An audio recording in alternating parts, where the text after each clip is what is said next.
even know if that's the original language. I don't really, whatever. I like it.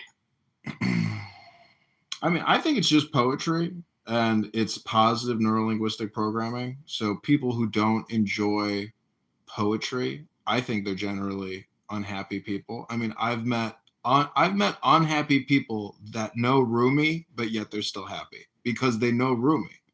Because that NLP, that wisdom, that book is that powerful to the human psyche. It's about, love, joy, happiness, knowing that you are with the spirit and that, you can face any challenge or, overcome any hurdle. It's what you might call faith. It's almost like where the sidewalk ends, Well, Alan Watts says it's like, walking a couple feet off the ground. I mean, it's a joke basically, because I just think, if you are an atheist or agnostic, it's still a useful tool for programming yourself because everything else sucks. Just take a survey, go on this app, listen to what you listen to. It's fucking garbage. So if it's garbage here, I mean, a lot of shit elsewhere is also garbage. So it's up to you to utilize this amazing thing called a book. Many people here have forgotten what a book is. Yeah, like the Giving Tree, right? Like that's a great hypnosis, I mean, you are technically a computer. You're a cell phone, and a book is an app that you can put on your cell phone. It's called you. If people are unwilling to utilize books to propel them to satisfaction and health and love, I mean, maybe The Giving Tree is a bad book. I don't know which. Is that the Jabrani one?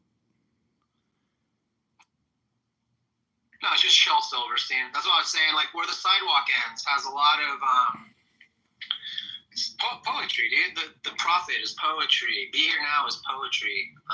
The Quran is heavy poetry, right? Like we were saying, it's just, I don't know, man. It's like endless. It's endless what I can look into and be hypnotized by, right? Yeah, I mean, it does come down to what you choose to want to be hypnotized by. I mean, if you even have that level of awareness of choice, I mean, if that's what free will is, I would rather have a big library than a small one. I would rather have a cornucopia than a fucking microwavable meal. It's just a question of, I guess, what is your will to acquire what you want? But if you want to enhance your will, I think you need more books. There's no other way to really improve your will other than through knowledge and information. Yeah, and then like music is the interesting one for me because you can emote, right, and be moved to emotion with no words, right? There's no fucking words in some music that can get you to emote, and that's crazy shit to me.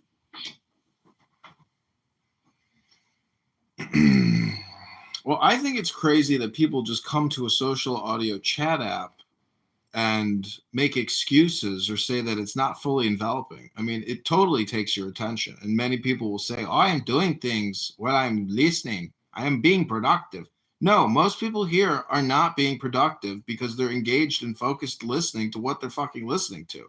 So you might as well choose an audiobook or some other programming, which is much, much higher value. Technically, this is a dehypnosis room if you film it and play it back.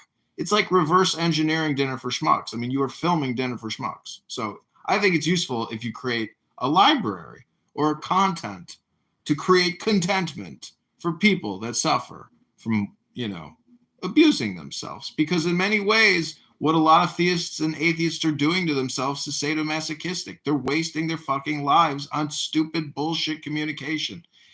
And I am capturing it, hoping to rebottle it and sell it to Netflix for the 2025 fall lineup, starring Honey Badger, Paco, and Ron. Yeah, they're wasting their time how? By asking questions. Didn't you know that's the source of all stupidity, is sitting there asking questions all day long?